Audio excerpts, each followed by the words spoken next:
I want to talk about the biggest and the most important story in the world, the Wuhan coronavirus. This coronavirus is a catastrophe on the scale of Chernobyl for China, but actually it's probably worse than Chernobyl, which was localized in its effect. The coronavirus could result in a global pandemic. While you were all sleeping overnight, the number of diagnosed cases in China increased by 30%.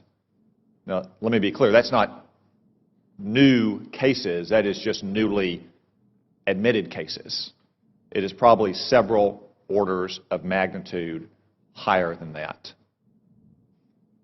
Also, while you were sleeping, China now has its entire border with Russia closed.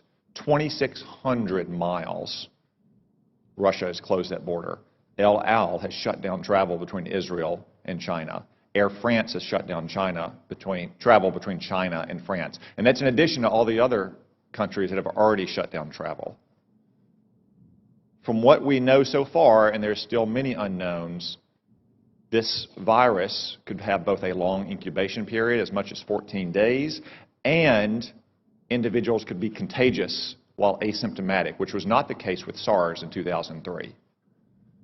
Furthermore, from some cases, it appears the virus could be aerosolized, which means it doesn't require the kind of contact that you have with, say, a married couple kissing each other or a family living in close quarters in a hotel or apartment, but rather the distances we are all sitting apart right now. Yet China is still lying about all of this. They've been lying about it from the very beginning, and you don't need their history of lying about SARS in 2003, though it is relevant here. You just have to see what's happened over the last 2 months.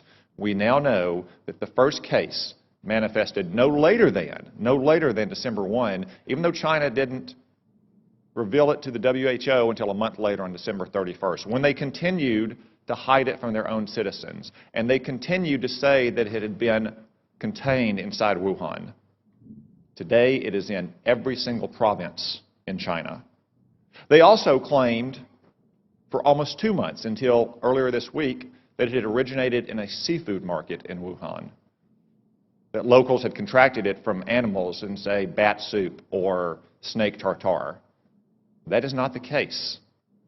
The Lancet published a study last weekend demonstrating that of the original 40 cases, 14 of them had no contact with the seafood market, including patient 0.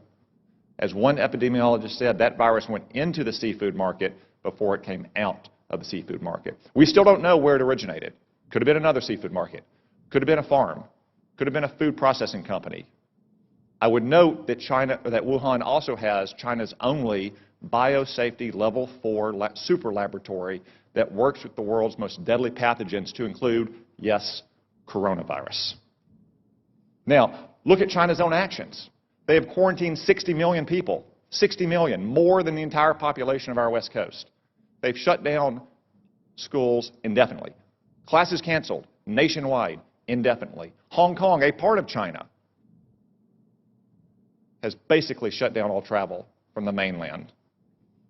That's why it is essential that we immediately stop all travel on commercial aircraft between China and the United States.